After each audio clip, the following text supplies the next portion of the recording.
Au nom du Père, du Fils et du Saint-Esprit. Amen.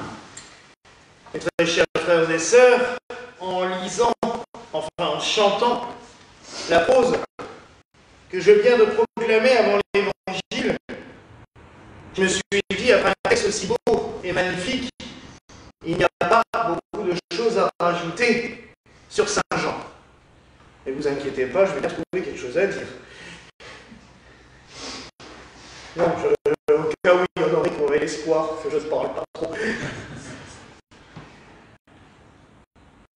Nous avons la fête aujourd'hui de Saint Jean l'Évangéliste, et il faut reconnaître que c'est une fête qui est exceptionnelle. Car nous avons un disciple, un apôtre. Nous avons un apôtre qui est au-dessus du lot. D'ailleurs, il a été représenté par un aigle, justement parce que cet oiseau a la faculté de voler au plus près du soleil. C'est l'animal vivant qui peut se rapprocher le plus du soleil sans être aveuglé par lui. Et on l'a choisi afin de commémorer Saint Jean, parce que vraiment, Jean a été privilégié. Est-ce par sa jeunesse? Est-ce par son innocence au moment de connaître le Christ? Mais le Christ lui a laissé entrevoir des mystères exceptionnels. Il suffit, en prenant les 4 évangiles, de constater que les 3 premiers, Marc, Luc et Matthieu, racontent les histoires de manière très circonstancielle, avec une chronologie quasi identique. On appelle cela d'ailleurs les évangiles synoptiques, parce qu'ils sont vraiment proches les uns des autres. Quant à Jean, lui, nous raconte les choses pas à sa manière. Il y a souvent les mêmes événements, mais avec un côté plus mystique.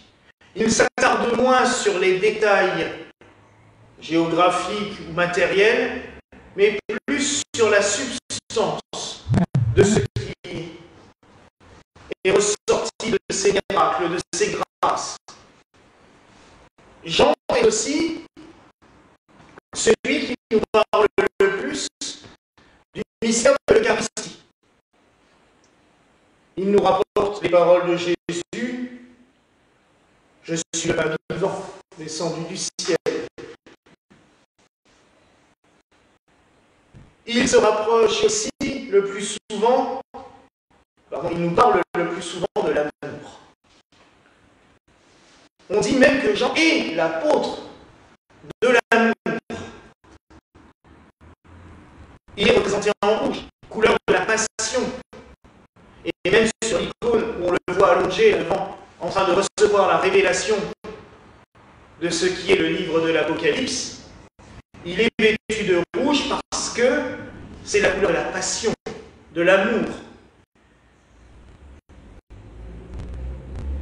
Il est celui, et je vais encore une fois vous ressortir cette phrase de Monseigneur Jean de Saint-Denis, parce que je trouve que c'est la plus belle des choses qu'on peut dire sur Saint Jean.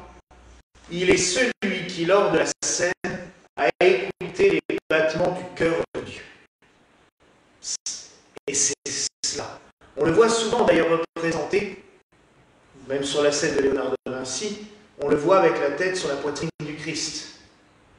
L'Évangile a cru bon de préciser cela. Et même lui, dans son évangile, son propre évangile, s'est senti obligé de noter que lors de la scène, il avait la tête posée sur la poitrine du Christ. Peut-être y a-t-il entendu une accélération du rythme cardiaque au moment où Judas manifeste que C'est le moment crucial. Car Jésus lui dit, va, fais ce que tu as à faire. D'après l'Évangile, ça a l'air d'être un calme olympien, mais sans aucun doute, le cœur du Christ a dû à ce moment-là tressaillir d'une certaine forme de peur, de crainte. En tous les cas, Jean a reçu une révélation toute particulière qu'il nous a transmise. Et Dieu lui a laissé un temps énorme pour le faire. Tous les autres apôtres, les autres disciples, les évangélistes, sont morts martyrisés. Il n'y en a pas un seul qui a échappé, sauf Jean. Jean, non seulement était jeune, il avait 14 ans au moment de la crucifixion, mais il a vécu jusqu'à 100 ans. C'est lui qui a transmis vraiment une spiritualité propre. Pierre et Paul l'ont fait, ils ont partagé l'évangile partout. Mais Jean a transmis non seulement les évangiles et la parole de Dieu, mais sa mystique, son caractère particulier. Il a aussi eu la grâce d'émerger et de vivre avec la Vierge Marie. Il est devenu son fils, comme le Christ lui a demandé sur la croix. Ils sont partis ensemble vivre à Éphèse, dans cette maison qui existe toujours à Mériémana, quelques kilomètres au-dessus d'Éphèse, dans la montagne. On va vouloir le tuer, ça, puisque devant la porte latine, on va vouloir le plonger dans une marmite d'huile bouillante. Il s'en sortira sans aucun problème. On va vouloir l'empoisonner en lui faisant boire un vin plein de poison. Il le bénira et un serpent sortira de la coupe. Ce qui est souvent représenté d'ailleurs sur les tableaux.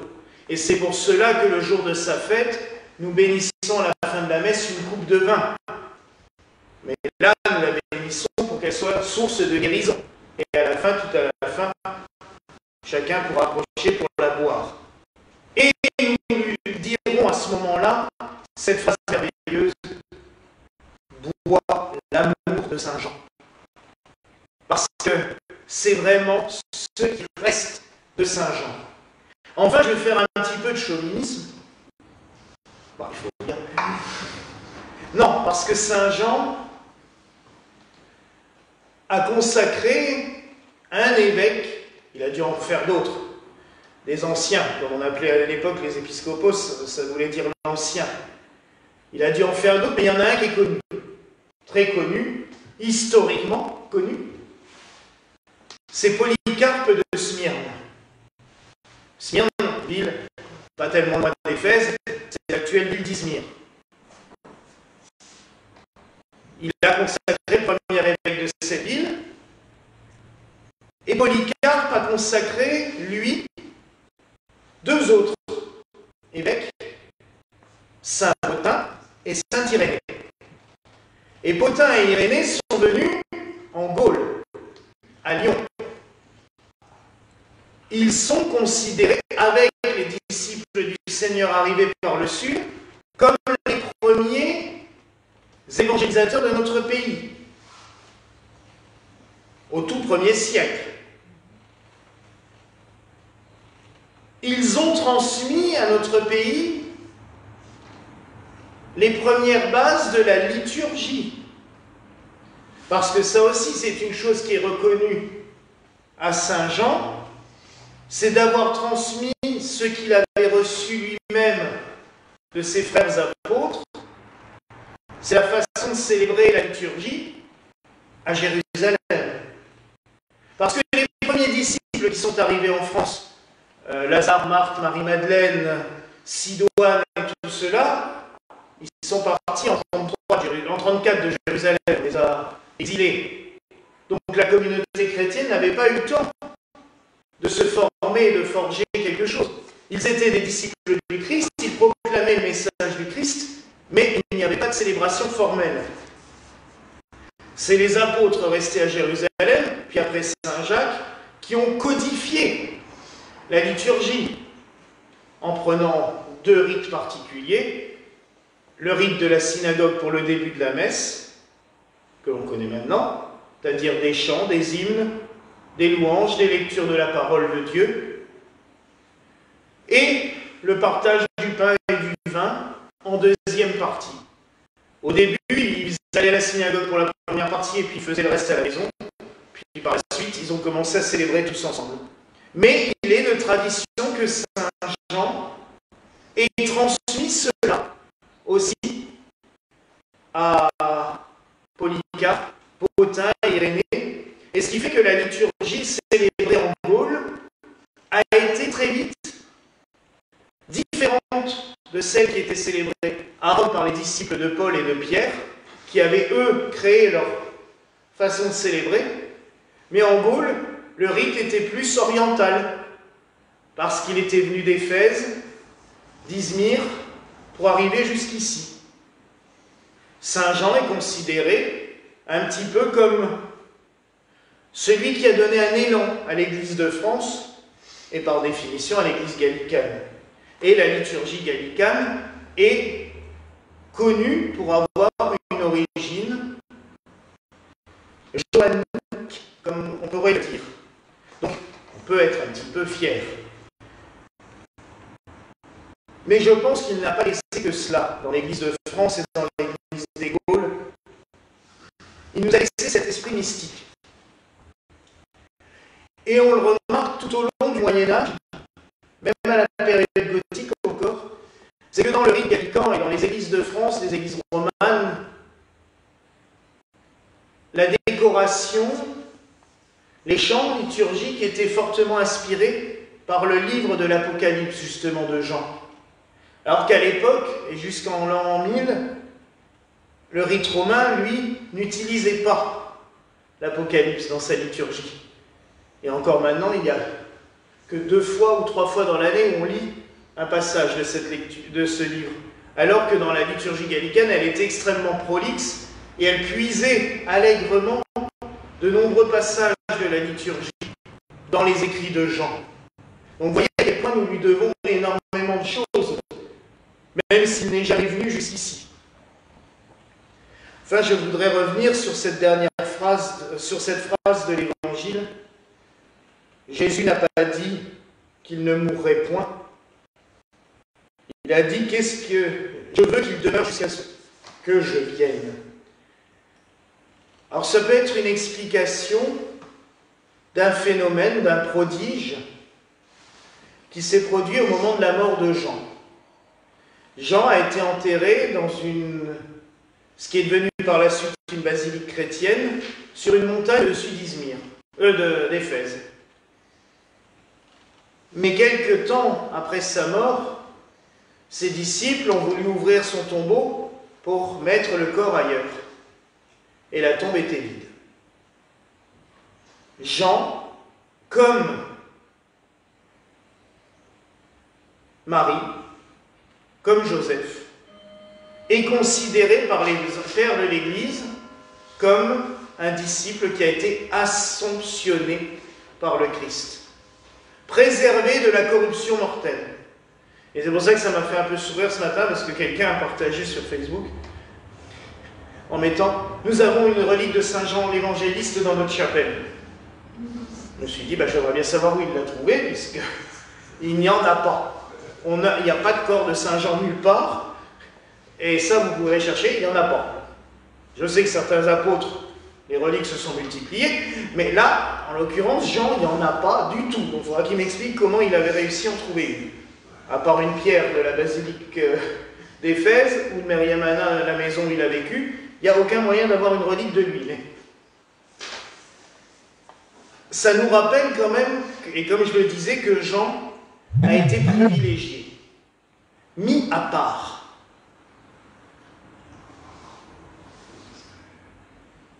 D'ailleurs, il est utilisé et récupéré par de nombreux groupes en tout genre, spiritualistes, qui en font le saint patron de l'ésotérisme. C'est pas ça. Quand on lit l'évangile de Jean, il n'y a pas besoin d'aller chercher dans des simagrées ésotériques.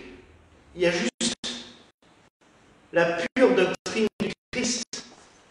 Aimez-vous les uns les autres. C'est l'amour. C'est la doctrine de l'amour, c'est la doctrine du Christ qui nous aime tellement, à tel point, qu'il s'offre à nous. Et c'est pour cela que la fête de Saint-Jean tombe parfaitement bien après Noël. Parce que c'est vraiment la doctrine de cet enfant, Verbe de Dieu fait chair. C'est à Jean que l'on doit ce prologue magnifique. Et le Verbe s'est fait chair et il a habité parmi nous. Et tout au long de son évangile, il ne fait que nous prouver par A plus B à quel point cet enfant était bien le Verbe de Dieu, la parole de Dieu, qui a pris notre chair, qui est devenu l'un des nôtres, pour s'offrir au monde, pour s'offrir à nous. Alors oui, ce soir, nous ne pouvons vraiment que rendre grâce, encore une fois, célébrer l'apôtre Jean. Il y a plusieurs fêtes dans l'année quand même où on fait mémoire de lui, mais ce soir, c'est vraiment la fête la plus importante en son honneur. Et tout à l'heure, quand nous bénirons la coupe de vin, nous penserons à toutes ces grâces que le Seigneur a mis dans son disciple et que par une espèce de transmission il a donné à notre Église et que nous, ces humbles serviteurs, nous ne pouvons aussi que transmettre autour de nous. Nous le prierons aussi de nous accorder sa protection, sa bénédiction. Enfin, je terminerai, c'est par une image que j'ai quand je vous parlais qu'il avait été préservé de la mort. En 1879, un dimanche soir, dans la campagne irlandaise, une dame qui rentrait chez elle, il faisait nuit, a vu sur le mur de l'église une image apparaître lumineuse, c'était à Knock, où elle a vu un autel brillant, entouré d'anges avec une croix et un agneau sur l'autel, l'image apocalypse, et à côté, Marie en prière, Joseph tourné vers son épouse, et Jean, avec l'église épiscopale, en train de prêcher la parole de Dieu. Comme c'est cette image, cette apparition, puisqu'il n'y a eu aucun texte, il n'y a eu que cela, cette apparition de Knock, qui est maintenant le plus grand sanctuaire d'Irlande. Comme si le Seigneur avait voulu marquer, au bout de presque 2000 ans, dire « Oui, Jean est avec moi jusqu'à ce que je revienne. » Comme Marie, comme Joseph. Alors, prions-le. Lui qui est au plus près de notre Seigneur, qui peut-être encore maintenant est toujours en train d'écouter les battements du cœur de Dieu pour son peuple, prions-le de lui transmettre toutes nos prières, toutes nos invocations, toutes nos supplications et demandons-lui sa bénédiction. Voilà la grâce que je nous souhaite en ce soir au nom du Père, du Fils